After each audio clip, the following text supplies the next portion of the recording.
Vou pedir para que vocês fiquem numa posição sentada de uma forma mais confortável possível, né? O ideal é que vocês se sentem onde vocês consigam apoiar os dois pés, ou até mesmo se vocês sentam de pernas cruzadas, mas de uma forma confortável, né? Que consiga alinhar bem a postura, sentar bem sobre os isquios, que a gente fala que são os ossinhos que tem, né? No bumbum, onde a gente sente que está sentado sobre eles, tá?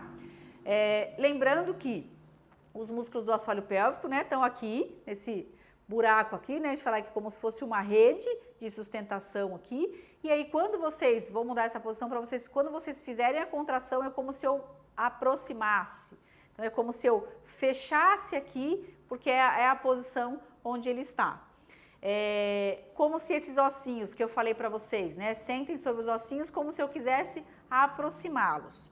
Sentado nessa posição, eu vou pedir para que vocês façam a contração e o relaxamento desses músculos, e aí eu vou descrever as sensações que vocês devem ter quando estiverem fazendo da forma correta.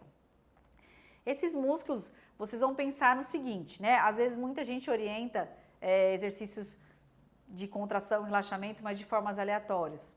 Então, a gente tem que pensar, eu vou descrever a forma que vocês vão fazer essa contração. Eu já recebi pessoas falando que foram orientadas a fazer contrai, relaxa, contrai, relaxa, contrai, relaxa, contrai, contrai, contrai, contrai, contrai o tempo todo, contrai onde você estiver, se é falado quando fala, segura o xixi, né? Então, pensando que esses músculos estão lá e eles sustentam, né, os órgãos, como eu falei para vocês, lá que sustentam o útero, a bexiga e o intestino, então a gente tem que pensar que a contração vai ser no sentido de subida, né?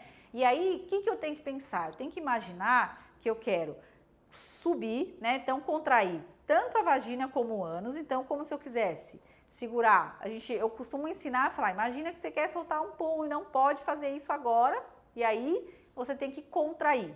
E quando você fizer essa contração, como se eu estiver aproximar, o bumbum não deve movimentar, né? Então, ele não deve contrair, você sentir subir, né? É algo realmente que você só sente bem lá embaixo. Então, quando alguém estiver te olhando, você vai contrair esse músculo e ninguém vai saber se você está contraindo ou não, porque não é algo visível. Então, uma forma da gente saber se vocês realmente estão fazendo da forma correta, sem eu fazer da forma ideal, né? Que seria eu colocando o dedo e sentindo se você está contraindo ou não.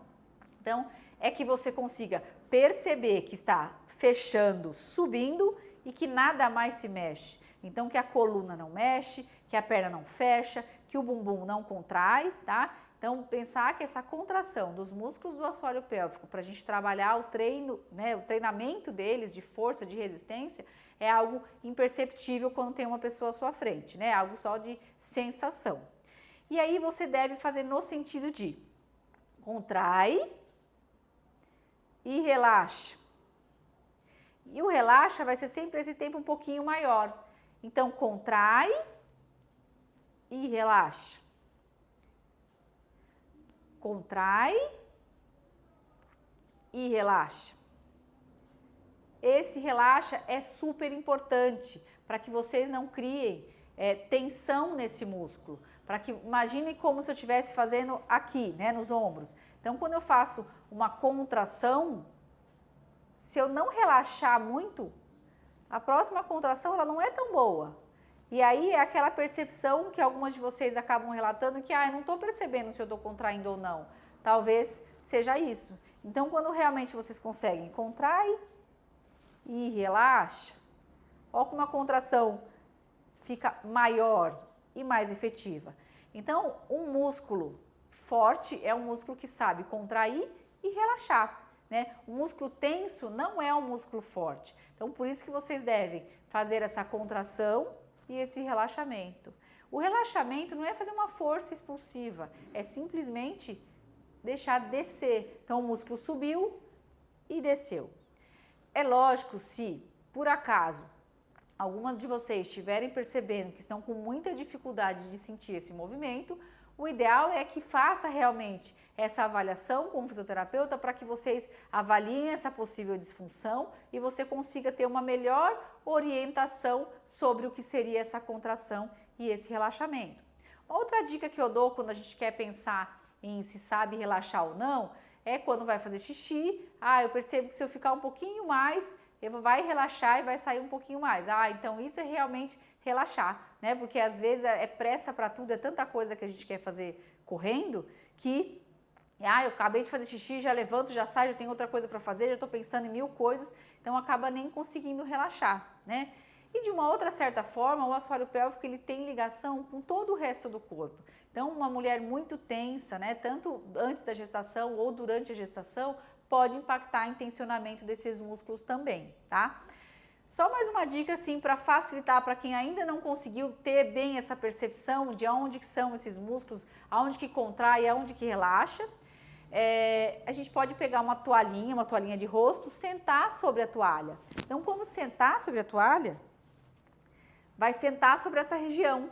E é exatamente onde estão os músculos do assoalho pélvico. Então, sentou aqui e aí consegue ter um contato, como se eu quisesse sair desse contato na hora que contraísse e na hora que relaxar, esse contato aumentar. Então, contraiu, subiu e aí relaxou e desceu, como se fosse um elevador, tá? E uma outra coisa super importante que vocês não devem fazer quando estiverem fazendo a contração e o relaxamento é segurar o ar, né? Então, fazer a apneia. Então, quando fala contrai, e aí relaxa, e aí que volta a respirar. Então, isso é algo muito comum que vocês fazem quando a gente vai ensinar pela primeira vez. Então, façam a contração e o relaxamento sem precisar prender o ar, tá? Uma outra dica que a gente pode também complementar é associar com a respiração.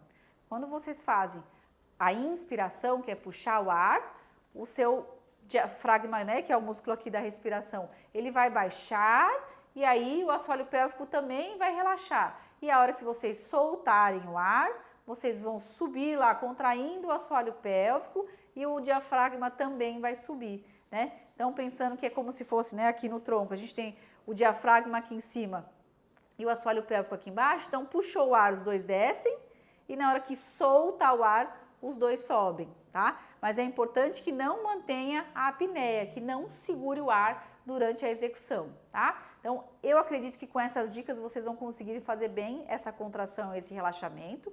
E aí, eu sempre oriento, né, se não tem nenhuma disfunção, se eu não tive nenhuma queixa, apesar de ser importante essa avaliação com o fisioterapeuta, mas quem não tiver essa oportunidade, a gente consegue, através dessas dicas, começar os primeiros estímulos nesses músculos.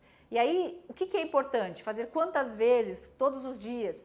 Eu costumo orientar que pelo menos faça 30 contrações diárias. Então, que pelo menos vocês façam 10 pela manhã, 10 à tarde, 10 à noite. Então, contrair e relaxar daquela forma que eu falei para vocês. Então, contrai e relaxa.